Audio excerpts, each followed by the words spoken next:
that support threat out of there as well. Elements has been kind of leaning towards that quite a bit lately.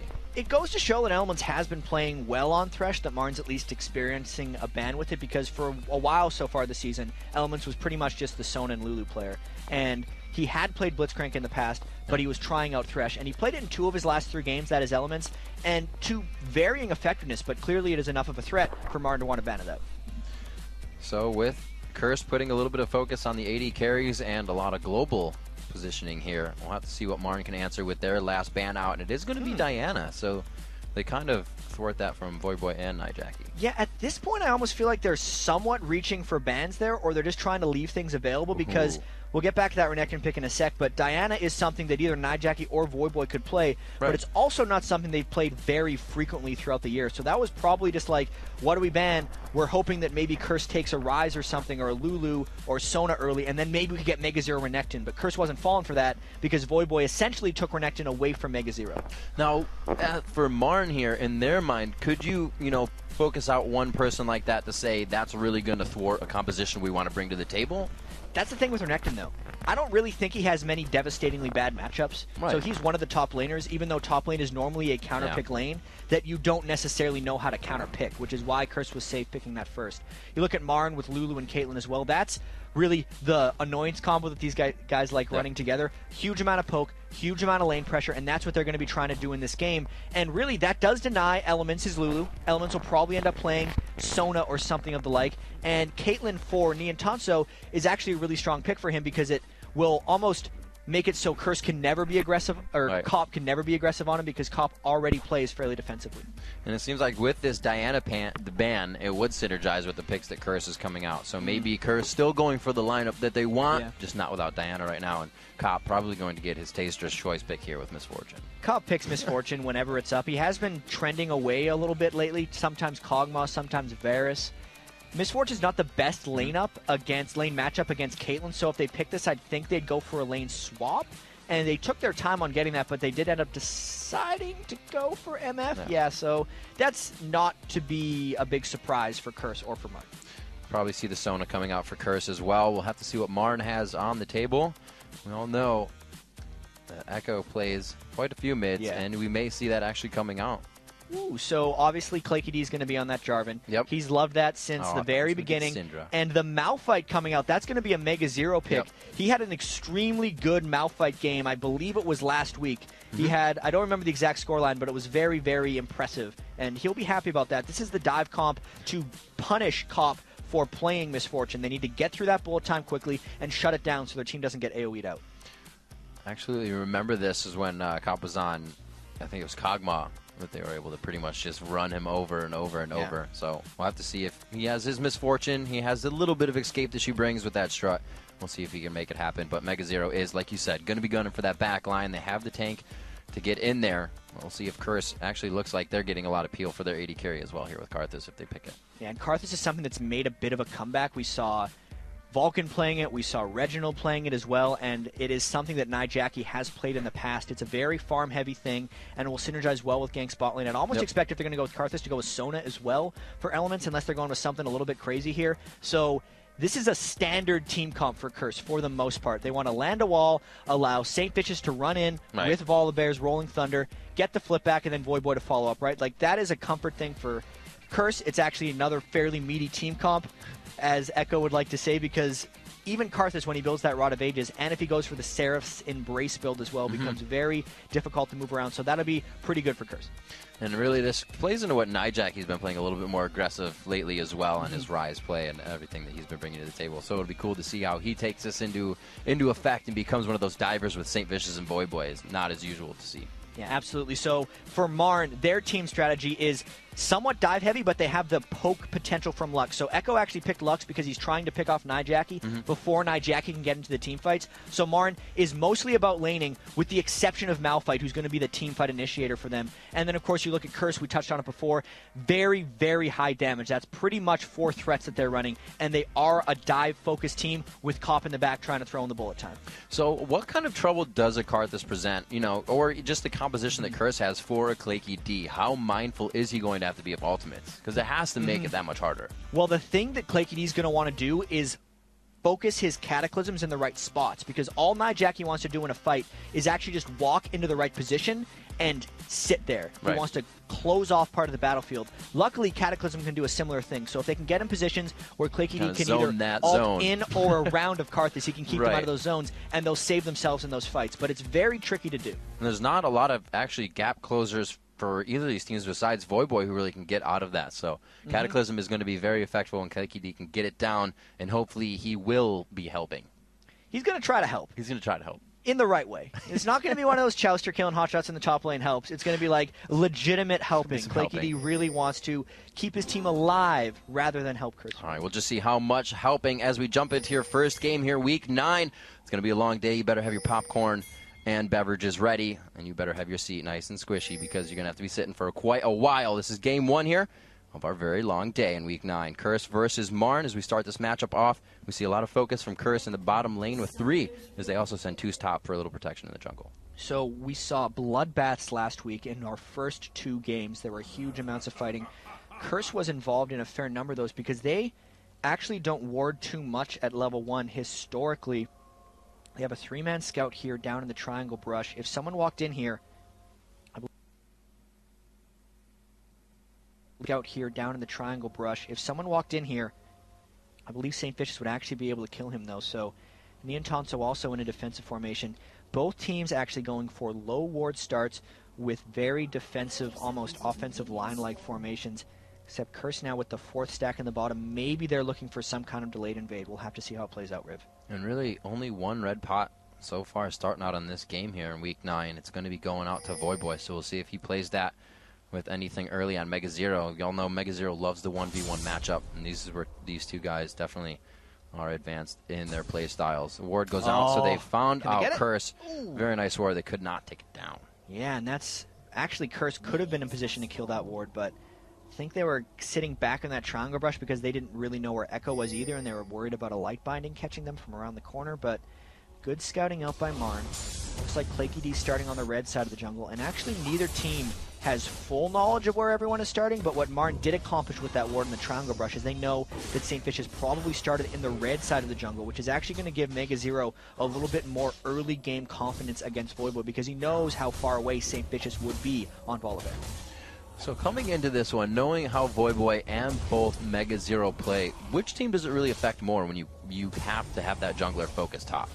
I think right now it's going to benefit Curse a little bit more just because they're more experienced duo-wise between Voyboy and St. Vicious. If St. decides to go up there, the nice thing about this matchup for Voyboy is Malphite doesn't really beast on people early, and Renekton does. So even without jungle intervention, I think Voyboy should have a bit of a battle edge on Mega Zero, but I don't even know if we're going to see kills in that lane because both of them have went for teleport, which means they're mainly looking to farm and affect other parts of the map. I really want to see how that plays out as St. Vicious goes bot.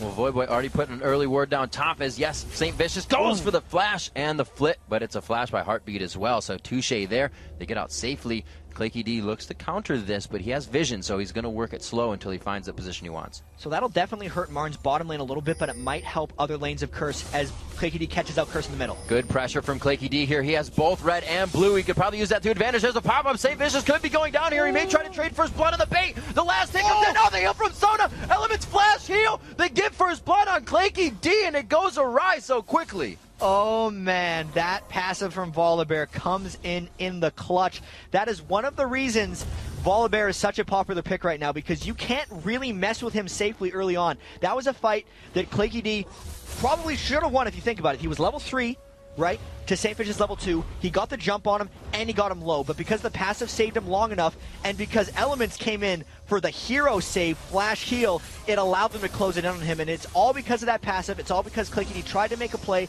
and got punished from him. Really good collapse as a team from Curse to save him at the end of the day, though. Everybody says Curse is really good at making your mistakes, or capitalizing on your mistakes, I should say. And here at 3 minutes in, they have done so to grab first blood, 500 gold in the lead. And that actually gives an assist as well to St. Vicious and Elements as he came up, like you said, for the hero save. Saint now with, I don't know, that was Saint's kill? That was Mid's kill. So we got refresh double buff in mid now for Nijaki as well. Yeah, Nijaki's definitely going to be living off that blue buff. Karthus can't really aggress too heavily onto Echo early, so I'm pretty sure he's just going to be trying to farm this one out. You got to keep in mind, Nightjackie burned his flash and exhaust in order to get that kill on Claky D, so he doesn't want to be too crazy. The main thing that benefited Curse for, though, is St. Fish has got a really early Madrid's Razor, which is going to try to clear the jungle extra fast with Volibear on and try to repunish some of those ganks since they burned the flash in the bottom lane in the first place. But really big play for Curse overall, and when Nightjackie shops is when we're really going to see that first blood come into account. Bottom lane Cop, I see 26 to 30 in CS as they poke back and forth. You can see Elements really just able to heal up the poke that Lulu Caitlyn brings to the table, so that's not really a super lane push for them there, and you can see his Cop just trying to get the CS in, where he could be getting the aggression in. Here that's Cop's that support CS, or the support AD carry, so he's just farming right now. More than happy to go to the late game. And look at that bottom lane support items. They all started with nothing but consumables, and they've actually gone through all of them already at 5 minutes. So there's been a lot of early game warding. There was a lot of stuff that happened with that jungle invade and the early flash having being burned by Heartbeat, so they're going back to base really quickly. You can see Elements has actually shopped first, and Cop has shopped first as well, so this is something you have to keep track of in these duo lanes. If you fall a shot behind the enemy, you're going to get bullied for a little while. That's why Heartbeat is going back at the same time, and that's why Niantanso is mainly clearing that wave, and the decision now is to go back early and keep up in items as Cop, or try to get a bigger CS advantage, and it looks like Niantanso spending the extra time to shove. And is that a way a team can force another one to play out of their style? If you do have a lead early, you go back. Does that force the other team to have to go back and put them in a bad spot? Usually, the first person to go back has to be matched. You have to take a pretty big risk if you don't match it. So Curse kind of initiated the buy race because they knew they had enough for the Vamp Scepter and the Health Crystal plus Pink Ward that they wanted. But because Niantanso stuck around longer, he actually got the second Doran's Blade. So even though the team seemed to be behind, and because Elements had an assist, it's not going to work out that way, because when they return to base or return to lane, Niantanso's going to have that 10 AD edge from the Doran's Blade. We'll see how that factors into the lane. He, like you said, was able to get a bit of CS there. We'll see if he can capitalize on the advantage. Coming up round 7, Mega Zero finding some aggression in the top lane as he does not have the ward, and Void Boys just went out, so they made sure St. Vicious came up to save any of a counterattack. It looks like they may find that here from Claky. The Requiem comes out. It may not be enough. It is, though. Claky D is going to have to fend off the rest. That was the level 6 tick for Void Boy coming in just as St. Vicious came by. And that's one of those things that Mega Zero's inexperience hurt him a little bit on. He was pushed up in the lane too far. When Void Boy had hit the level 6, he couldn't use his Unstoppable Force to escape, which would have really helped, and he needed to be sitting farther back in case something like that were to happen. And you can see how just good, or not good, but happy Void Boy is in that lane. Hasn't even used the red elixir, went back, bought a Doran's. He is just farming that out, pushing it. Doesn't have the ward, so he starts to move around, saving mid, not saving mid for Nightjackie, but hooking up that experience, getting himself back into the game. So they're really just moving around the map everywhere, making sure that pressure is held. And even from the first level 1, well, not level 1, the first blood that happened in the jungle was Curse moving around a little bit better, because that was a situation where Claky D was a little late to the party, right? Mega Zero really couldn't have even called for help at that point, and he just ended up losing it. So the item race in that top lane is going to be very interesting, as Void Boy went for the Doran's Blade, as you said, instead of something like Magic Resist, which Mega Zero is doing nothing but magic damage to him in that lane. And they know that Void Boy's ultimate is down for a little bit, so maybe Mega will have a window to attack in that top lane, but most likely not. I'll have to see where the pressure is going around the jungle. You see Saint near that bottom lane. It's going to be Claky D up top, so Saint more than happy to go through here. Those pink wards really giving them the advantage here. And it looks like he is, Niantanso is just right next to him. He walks into it. They still have it. No, Elements is not for the Crescendo, not 6 for Crescendo, but the bite from the bear is just too strong for Niantanso. It's going to be teleport top back in from Mega Zero here as he's trying to do a bit of damage. It looks like he may have actually been stopped for that fight, not going in, but going out. That's what it looked like. I think Mega Zero was up there to begin with, and he was going to try to counter gank St. Vicious, but Void Boy had the presence of mind to know what was happening and go for that interrupt. So that gank in general was just really good by St. Vicious. They prepped it with the pink ward, and Niantanso got caught out of position. He shouldn't have been hugging that wall. Blue is taken away from Echo. They're forced to flash here. He misses the light bind. Claky D could be in trouble here. The slow wall goes out. He is going to go down. How much effort they're going to put into this? They are able to get the blue, but they lose Claky. So far in this game, the cursed destruction of MRN is continuing. They already beat them handily in the first 2 matchups of the year, and they're off to a great start. Not only are they stealing those blues, they've gotten the first 4 kills. They're pressuring pretty much every lane. You can see Nightjackie's been the one who's almost roamed around less, but because of his presence and his early level 1 kill, he's the most farmed on the team. Voyboy's beating up in the lane. Even Cop and Elements are doing great thanks to the ganks from St. Vicious. So this is a total team win so far from Curse. Martin really has to do something to get back Riv. And Voy is really giving Mega Zero a hard time, and he should. The teleport is down. He knows if he pressures Mega Zero, he's gone for the entire time of walking back to lane. Voyboy's teleport is up. His ghost is almost up, and he could probably go in on a fight here soon. Looks like he's actually, still going to put the pressure on. And these are actually the times of games where Voyboy gets a little, as Voyboy likes to say, hyphy. He goes a little bit out of his comfort zone. He tries to make big plays even though they don't need to. He's got Mega Zero low right now, which is why Claky D's coming up to get him, because he was hoping Voyboy went in a little early. I think Martin could have baited that out a bit more, because knowing Voyboy, he was going to be diving Mega Zero in about 10 seconds if Claky D didn't show. Absolutely. I was thinking in my mind, Voyboy's probably sighing that he didn't dive in seeing Claky D, so from both sides of the coin there. Voyboy backing off, though, knowing that Mega Zero's out of there, but at least they have the jungler vision top. What is St. Vicious going to do? Looks like he's going to farm mid and tax the lane a little. This is something St. Vicious does a lot of, and in this game, since he's done so much ganking, he's actually about 16 minion kills behind Claky D, but this is not a bad team strategy, because what he's trying to do right now is he's trying to shove out the mid lane because the blue is up for Nijaki. So Nijaki's actually going to go and take that, and they're really just sharing map objectives. If St. Vicious was helping Nijaki with the blue, A, they wouldn't be pressuring Echo here, and they'd also be getting less experience overall. So it's a pretty smart play by Volibear to be in the mid lane while Nijaki takes the blue buff. And he's actually doing a great job of just harassing down Echo. Echo's still only 3 CS above Nijaki, and he's been out of lane for that entire time. So a little bit of pressure there as they keep it all around the map. We've even seen Voyboy come from the top lane to farm mid as Nijaki went back. So Curse is really just on the move to cover each other. Yeah, it's the rotations, right? It's something you see more in competitive play because you don't really learn rotation from solo queue. Everyone just kind of does their own thing and selfishly farms themselves. You'll see top lane late game. In these games, everyone shares ward positions. They share buffs. They share lanes if they're doing it right. And Curse is one of the best NA teams, which is one of the reasons they're ranked 1 in our standings. So at 16,000 gold, we have about teleport 14,000. The teleport is coming in bot. Mega Zero going hard on this one. He does have the unstoppable force up. They wait very patiently on this. Cataclysm locks in elements. They could actually still have Cop here if they decide to go, but no, it's the teleport in from Voyboy this time. Wild Growth onto him. He can't certainly find a kill. He's looking for the last hit. One coming in there. It looks like he could finish off another one. They're going to go for a full dive here. St. Vicious. That last hit for the passive taking on for him keeps him alive. Voyboy finally finds the double kill. Ace in the hole does not kill St. Vicious. Oh, man. That passive too strong. Cop onto Mega Zero, and now it's just a standoff between Mega Zero. Cop coming in from the side, though. Will Voyboy try to tank this one up? Cop takes the damage from the turret. They're going to trade it off. He might make it out. Oh, Caster Minion's way too strong. Voyboy gets a 3rd kill on the fight. So a huge win for Curse there. I think Elements died at the start, but that turns into a 4-for-1 for Curse. They countered the teleport with the teleport, and then St. Vicious, even though he was a little late, got there, because what happened at the start is Martin was completely willing to take a whole bunch of just auxiliary damage because they knew they had the kill lined up on Elements, and they thought since they had 4 people down there, there was no way the Curse was going to be able to counter that with a gank. They probably forgot a bit about Voyboy's teleport on the creep line in the back, and St. Vicious arrived at just the right time, turning a 4v4 into a huge win since Marn was willing to take all that free damage, getting the first kill.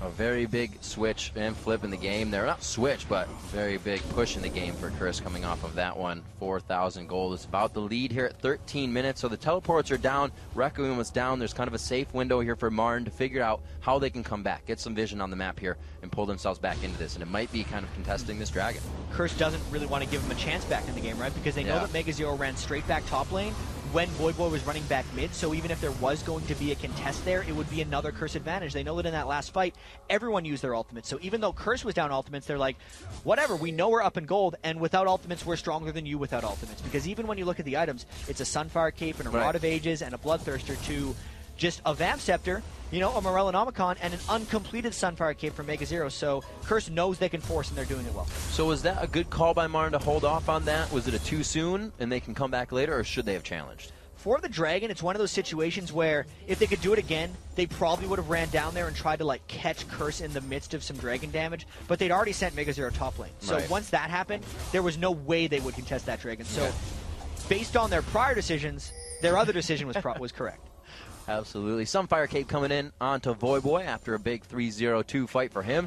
He did pick up a triple kill on that last dive we saw as he still put some harassment onto Mega Zero as he dices away. Block into the Iron Solari onto St. Vicious.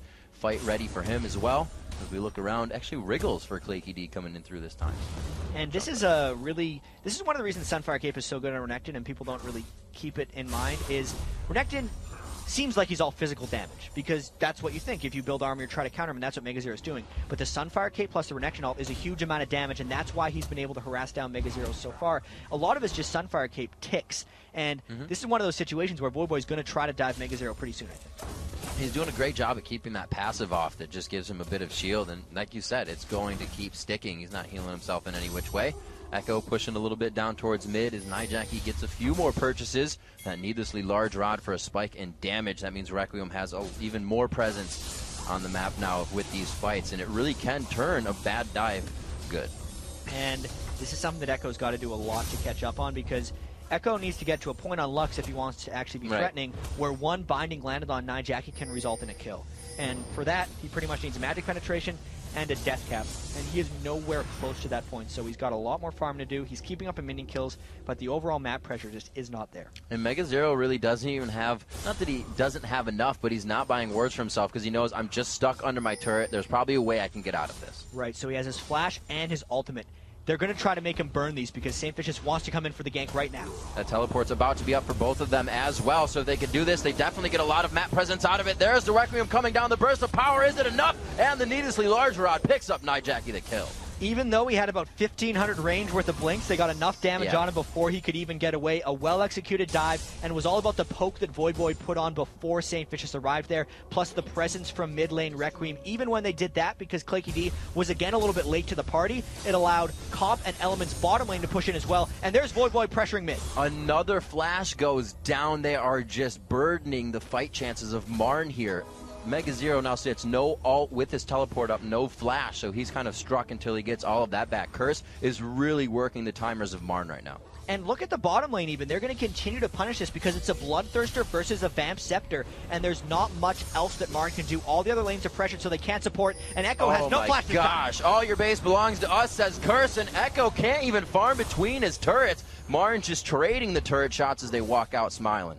They just cannot keep up with Curse at this point. Voyboy seems to be everywhere. That Ghost Renekton is one of his trademarks, it seems now. A lot of people bring Flash on Renekton, but Voyboy loves the Ghost so we can get that lane-to-lane pressure off. And this is now just a 4-man stack on the bottom turret. MRN trying to defend, but I don't know if they can make it in time. There's been such an escalation from that Voyboy triple kill teleport bottom. The map has just become theirs. Karthus really 4-0-3 for Nijaki, just putting down so much map presence with Requiem. MRN cannot find a way back into this one right now. It's going to be a slow and steady. It's only 10-1 here at 17 minutes. We've seen a lot longer games, and we've seen them go harder. And Curse knows that they are really one game ahead of Dignitas in the standings, and that's just in the loss bracket. So they're really coming to play against MRN here, and this is just almost more of the same for them against MRN. I think the last game we mentioned was 16-2 kill and deaths, and this is on the way of becoming that. We're only 17 minutes in. They have an 8,300 gold advantage. That's close to a 50% gold lead right now. And Voyboy, if he runs into Mega Zero, he's got 3 levels on him. That it's not something you can fight. Mega Zero didn't even kind of flinch there. He knew he'd probably be blowing his ultimate if he got caught up, and he's just going to farm. Still doesn't have a ward for himself, and these guys need to start putting those little advantages on the map for themselves. It's really, really tricky for MRN at this point, though, because I don't think anyone on their team can actually win a 1v1 against anyone on Curse. Like, if Elements were to fight Echo or Niantanso, then maybe, right? The support. But you even look at the gold differentials, it's like, there's 4,200 gold on Elements, right? There's 4,500 gold on Mega Zero, the top lane solo from MRN right now. So it's just really a detrimental gold advantage. Everyone else isn't even close, and Voyboy's just sitting on 2,000 gold, deciding what to buy in base. He actually bought boots. He had 2,900 when he went back. Yeah, that's just unreal. So he's like you said, he was 3 levels above. Usually you want to go back and buy. He didn't even have to. His levels are doing it for him. Right, you actually get a huge amount of gold out of the levels as well. So, like, not only is he that 2,000, 3,000 gold ahead of Mega Zero, he's got the 3 levels, which is got to be close to 1,000 gold worth of stats. So that's just... Plus an ultimate of stats. A lot of it, yeah, plus the ultimate of Renekton, which is just like, I'm a monster with 2 extra Sunfire Capes. Congratulations. And it's just MRN struggling and Curse playing exceedingly well right now. Well, they definitely want that first place spot to stick here. They have earned it, and they are going to try to control that first place wave all the way through to the end of the LCS. As we look around, a Morellonomicon finished up here for Echo, not putting out the damage they need, though, but they do get some core items under their belt finally. You're really pushing for, it looks like, the Infinity Edge for Nian Tanso as he got that Scepter early, and it may have set him back a bit. And look at this. We always talk about the multiplicative nature of AD carry items. Right now, Kop's got the Bloodthirster for the 80 ratio on his ultimate, plus the Last Whisper to just cut through whatever little armor Marn has been able to get with his bullet time. And Nian Tanso hasn't even completed his first, so he can't even start multiplying because he hasn't gotten his first one yet. Curse needs to continue to keep this pressure up, and they're just going to punish Marn for being so far behind. It looks like Saint is going to find Mega Zero here. Probably no kill, but a little bit of harass. 20 minutes in, we can see starting to group into that mid lane. It's probably going to be an objective quite soon here, if not just a fight brought out by something St. Vicious or Voidboy starts. And we'll see how Marn handles this because they're corralled in their mid lane here. The split push or try push continues as St. Vicious and Voidboy see Mega. They don't really care. They know that Mega's kind of screwed, so they're just going to push the lane, I think. That's like the second time they've just kind of waltzed past each other. They kind of know where this is going. They've been down this road before, but Mega and the team, they want to take that fork in the road this time. They want to find the other way around, take the high road. It's going to be a tough one, but it could be that victory for him here and take down Curse and take that game away from them. I'm sure Dignitas would be quite happy. They're sitting, waiting bated breath right now. Nijaki going to pick up this blue. Again, just denying that resource for Marn. They're just having such a rough game right now. 20 minutes in. Yeah, Kop actually ended up taking that one because I think they saw the ward over the wall and they were like, they might steal, let's go something. St. Vicious with a flip on Mega, though. I wonder if they're going to go on this under the tower. Going pretty hard here. St. Vicious is taking quite a bit of damage, but he's not too scared. It looks like they will stick in for the most part of it. And look at, they're just trying to kind of string Marn out here. Push him up to the top, push him up to the mid. Now they can push mid. They're probably going to leave Voidboy in that top lane. Actually, he comes down, so they're putting a lot of pressure here. Curse actually seems to be taking this one a little bit slow as well because they've kind of been stationed in this spot for, I'd say, the last 2 or 3 minutes. They've killed one of the kind of inner or outer, like middle tier turrets. That's the word I was looking for. On the right side of the map right now. And they haven't made much push for the next ones. I wonder if they're just trying to farm out the lanes and steal the kind of double jungle they're able to accomplish here and get a big enough lead to maybe force an objective because they're all kind of going back to base. They're clearly waiting on something. I just don't know what it is quite yet because they already had the 2 items on Kop. They already had the death cap on Nijaki. Voidboy had already went back and spent all his gold, but they're probably just waiting for the next round of it because they know they're continuing to extend that gold lead based on their map positioning, and they're waiting for the kind of the guaranteed victory. If anything, in the last bit, Saints' ult is just about to come up as they head out of the base here. So they may be letting Voidboy push the bottom lane, soaking up a bit of that extra gold. More wards actually being picked up by everybody in the Oracles on Elements, as he's also had quite a good game, and he's looking for the Athenes as well. Doesn't even got the boots, but Elements is the Chalice of Harmony support if there ever was one. He builds it on either Lulu or Sona, pretty much any game he can, and if he gets the gold, he will definitely upgrade it to the Athenes on Holy Grail. Just not, relying on his positioning. Last week he had some rough crescendos that he's got to everybody's had their share. He wants revenge for those bad crescendos. And he actually hasn't had an opportunity to land a great one this game because there haven't been team fights. No, that's very true. Marn has just found themselves out being singled out here 10 times to the one time they were able to come back and grab that one for themselves. But yeah, in those 10 kills, you're right, there really hasn't been a team fight. We haven't seen the potential. Mega Zero and Claky D can land some amazing ultimates that will group up for Lux Laser and really the continuation of damage after Wild Growth. So it's a lot in words and it's a lot to make it happen, but can they? And I don't know, Mega Zero's going to walk into the bush here. Oh my gosh, they pinch him from both sides as they come in. The Unstoppable Force hits the team, but it hits him on the outside. And bullet time back around. They get Kop. There is the fight potential, but they are just pushed out. Voidboy and St. Vicious not even taking damage. Nian Tanso can't even get away from these two. They are just walking without even using crowd control. Double kill for Kop. It's going to be a 2 for 3, though. I gotta say, that wasn't that bad for Marn considering how far behind they were. Obviously, Nian Tanso got manhandled by the just crocodile and bear running through for him, but Elements didn't get a chance for crescendo. Echo landed a beautiful combo at the start of that fight and completely wiped out Curse's backline just right off the bat. But because Curse had such a big lead, because Voidboy and St. Vicious manhandled Nian Tanso so heavily, they still get a turn out of it. There is so much zoning to come from Nijaki, Saint, and Voidboy. We saw the Unstoppable Force pass them, and they were like, all right, let's go. And like you said, Nian Tanso just ran for his life. 41,000 gold here for Curse, too. 30,000 gold for Marn. 13 to 3. Like you said, doing quite well there to pick up 2 Comp and Elements. but that fight's going to go on quite long when you have that HP bar of Voyboy and St. Vicious. So they got to figure out a way to get that damage now. So they got to hold off, farm it up, and really figure out what objective to go after next. And I wonder if that fight's going to scare Curse off a little bit just because of how poorly it went, right? They definitely shouldn't have traded 3 for 2 in that situation. It was just the fact that Cop and Elements clumped and allowed Mega to hit the Unstoppable Force into Echo's Final Spark in that one. And they should feel fairly confident poking around Baron, but mainly looking for a fight because thanks to the existence of Lux for Marn, Echo has the Baron steal potential, which I'm sure they've been watching last week and they saw the Baron steal that Link pulled off in their game. So they're going to be cautious, right? They got to wait on the Karthus Requiem. They're waiting on Voyboy's Dominus, his Renekton ult, and they're going to try again. And I'm pretty sure if Cop and Elements don't get instantly killed in the next fight, they're going to walk them off the field. Absolutely. That's exactly what a 5-0-4 Crocodile, a 2-0-8 Bear, and a 4-0-6 Lich King will do to you. A lot of money coming in on the side of Curse. If they can't use it right in the next fight, like we saw, it could still beat Marn. But can they take out Voyboy and St. Vicious? So big right now, setting up in the bush, and the Oracles is there. Yeah, and Marn is sitting in a brush that is not warded. They're hoping to catch a straggler coming through for this. They actually might think the Baron is being taken right now. So they're walking through. They're trying to scout it out. They throw the binding in, and there's St. Vicious from the back.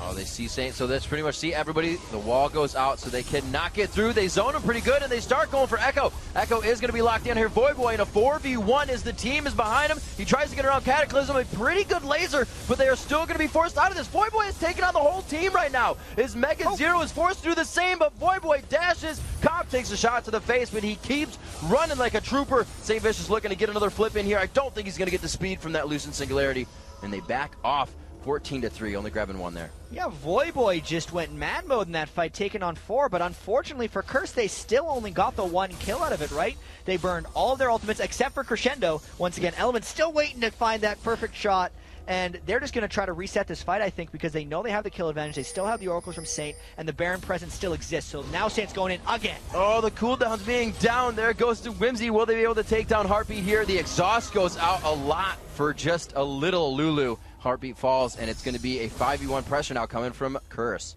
Voyboy trying to chase down Echo and Niantansa, but this is probably a losing battle. There's the Ghost. Voyboy in chase. Lucent Singularity is only going to slow him for so long. He dodges the light binding. Echo now running for his life. He's going to try to fit some dragon damage in here if they do get it on, but it's not going to be enough for anybody. Voyboy picks up another kill, 6-0-5. Oh, Curse is just going to pick up this little treat as well at the end of it. So they get 2 kills worth of gold essentially off the dragon after that fight. And only 26 minutes in here. It's already 16 kills to 3. Marn, their backs are through the wall right now. I don't know if they can still push themselves back up from this one. And at this point, Curse has already pulled off a few Baron execution plays. Not too many signs of life coming out from Marn. I'm not really sure what they're going to do here, Riv. 46 to 33,000 is a pretty grim gold score if you're looking at it from the bottom side here. 16-3.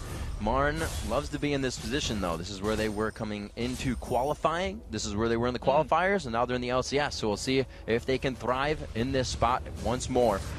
With this little amount of gold, they still have the core items that they need to come out here. If Caitlyn can get some attack speed and they can get enough peel for Niantanso, he is an AD carry that can take out Curse. But it's all about Voyboy right now. Really, Saint's even helping the backside. Voyboy took on 4 people last fight. And it's also about the items, right? Niantanso's still just sitting on that Infinity Edge. Right. Cop's completed his 3rd big item. Obviously, Infinity Edge is the most expensive item.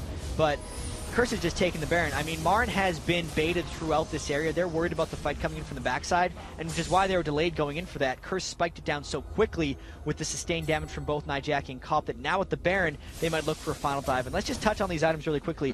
St. Vicious picked up Captain Boots. So when he goes in, the rest of his team will get that move speed buff following him. It's about time someone build those boots. St. Vicious always talks about how expensive they are, but because they have such a big gold lead, he was able to pick them up. And it works perfect with Sona on your backside, too, pushing everybody with the aura. Look at some of the other items bought out here. We see Cop having a real good game. Went for that static shiv, knowing that he wasn't going to really need all that burst from Phantom Dancer. Also putting that split push damage into his kit. So these guys really just feeling good about this game. The Athenes finally finished on Elements, and a possible final push here as they start the first inhibitor turret. At some point, Marn's going to want to engage. They got a lot of poke down on the Voyboy, and neppa-deppa-doo, they're right. waiting. I thought it was going to be a Cataclysm Unstoppable Force follow-up on that. They wait there. That could have been one of their few chances that Curse will really give up. Cop was very far ahead in the lineup there. Elements, like you said, though, waiting for that perfect crescendo, and he was lined up horizontally on them. Yeah, no matter what they do, they're still going to have to deal with Nyjackie's Requiem, right? With the Void Staff, Rod of Ages, and Death Cap coming through on this one, it's like, even if they kill Jackie, everyone's going to lose about half their health. So the little damage that goes, it's coming now. Ian Tonso does have to cleanse out of this when he gets himself to the backside. It's going to be Mega Zero and Clicky D inside the Cataclysm, but they're getting rocked out by Void Boy and crew. Elements coming up with a kill for himself this time. Echo gets bitten out by the Bear once more, and we're going to see 20-3 here, 29 minutes. The first inhibitor goes down. Those are some long death chambers, and it looks like they may have the Nexus. They have such control this entire game. Curse just probably going to tank up some of these turrets. Nobody died in that 4-for-0. Nexus turret's going down. Think they're going to get it. They added a few more kills on from last time. 20-3 in this 30-minute matchup here for Curse versus MRN in game 1 of the day. Jap. Curse playing very dominant in this one. Void Boy having a great game at 7-0-6 along with the rest of the team.